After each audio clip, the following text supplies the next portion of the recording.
दोस्तों, अगर आप मेरे चैनल पर आए हैं तो कृपया चैनल को सब्सक्राइब करने के साथ साथ बेल आइकन पर क्लिक करके ऑल पर क्लिक कर देना जी। हेलो दोस्तों, हमारे चैनल में आप सभी का स्वागत है। आज हम महाभारत, धृतराष्ट्र, पांडु तथा विदुर के बारे में सुनेंगे।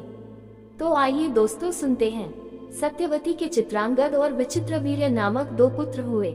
शांतनु का स्वर्गवास चित्रांगद और विचित्रवीर्य के बाल्यकाल में ही हो गया था, इसलिए उनका पालन पोषण भीष्म ने किया। भीष्म ने चित्रांगद के बड़े होने पर उन्हें राजगद्दी पर बिठा दिया, लेकिन कुछ ही काल में गंधर्वों से युद्ध करते हुए चित्रांगद मारा गया। इस पर भीष्म ने उनके अनुज विचित्रवीर्य को राज्य सौंप दिया। अब भीष्म को विचित्रवीर्य के विवाह की चिंता हुई। उन्हीं दिनों काशीराज की 3 कन्याओं अंबा, अंबिका और अंबालिका का स्वयंवर होने वाला था। उनके स्वयंवर में जाकर अकेले ही भीष्म ने वहां आए समस्त राजाओं को परास्त कर दिया और तीनों कन्याओं का हरण करके हस्तिनापुर ले आए। बड़ी कन्या अंबा ने भीष्म को बताया कि वह अपना तन मन राजा शाल्व को अर्पित कर चुकी है। उसकी बात सुनकर भीष्म ने उसे राजा शाल्व के पास भिजवा दिया और अंबिका और अंबालिका का विवाह विचित्रवीर्य के साथ करवा दिया। राजा शाल्व ने अंबा को ग्रहण नहीं किया, अतः वह हस्तिनापुर लौटकर आ गई और भीष्म से बोली, हे आर्य, आप मुझे हर कर लाए हैं, अतः आप मुझसे विवाह करें। किंतु भीष्म ने अपनी प्रतिज्ञा के कारण उसके अनुरोध को स्वीकार नहीं किया। अंबा रुष्ट होकर परशुराम के पास गई और उनसे अपनी व्यथा सुनाकर सहायता मांगी। परशुराम ने अंबा से कहा, हे देवी, आप चिंता न करें, मैं आपका विवाह भीष्म के साथ करवाऊंगा। परशुराम ने भीष्म को बुलावा भेजा, किंतु भीष्म उनके पास नहीं गए। इस पर क्रोधित होकर परशुराम भीष्म के पास पहुंचे और दोनों वीरों में भयानक युद्ध छिड़ गया। दोनों ही अभूतपूर्व योद्धा थे, इसलिए हार जीत का फैसला नहीं हो सका। आखिर देवताओं ने हस्तक्षेप करके इस युद्ध को बंद करवा दिया। अंबा निराश होकर वन में तपस्या करने चली गई।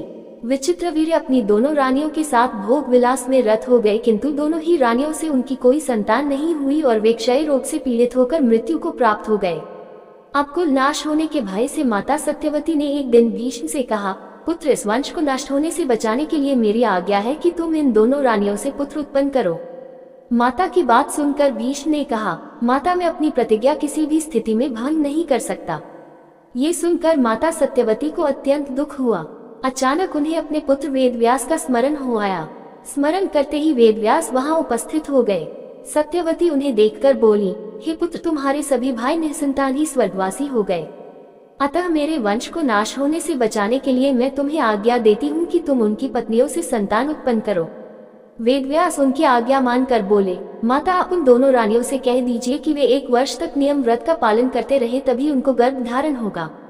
1 वर्ष व्यतीत हो जाने पर वेदव्यास सबसे पहले बड़ी रानी अंबिका के पास गए। अंबिका ने उनके तेज से डरकर अपने नेत्र बंद कर लिए।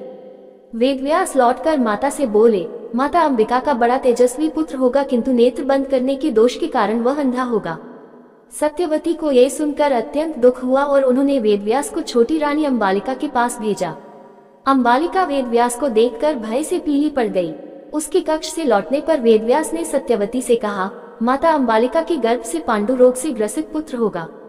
इससे माता सत्यवती को और भी दुख हुआ और उन्होंने बड़ी रानी अंबालिका को पुनः वेदव्यास के पास जाने का आदेश दिया। इस बार बड़ी रानी ने स्वयं न जाकर अपनी दासी को वेदव्यास के पास भेज दिया। दासी ने आनंद पूर्वक वेदव्यास से भोग कराया। इस बार वेदव्यास ने माता सत्यवती के पास आकर कहा, माता, इस दासी के गर्भ से वेद वेदांत में पारंगत अत्यंत नीतिवान पुत्र उत्पन्न होगा। इतना कहकर वेदव्यास तपस्या करने चले गए। समय आने पर अंबिका के गर्भ से जन्मान धृतराष्ट्र, अंबालिका के गर्भ से पांडु रोग से ग्रसित पांडु तथा दासी के गर्भ से धर्मात्मा विदुर का जन्म हुआ। उम्मीद करते हैं दोस्तों, आपको ये धृतराष्ट्र, पांडु तथा विदुर, महाभारत से संबंधित ज्ञान सुनने में अच्छा लगा होगा। इसी के साथ विदा लेते हैं। कल फिर एक नए महाभारत से संबंधित ज्ञान लेकर हाजिर होंगे।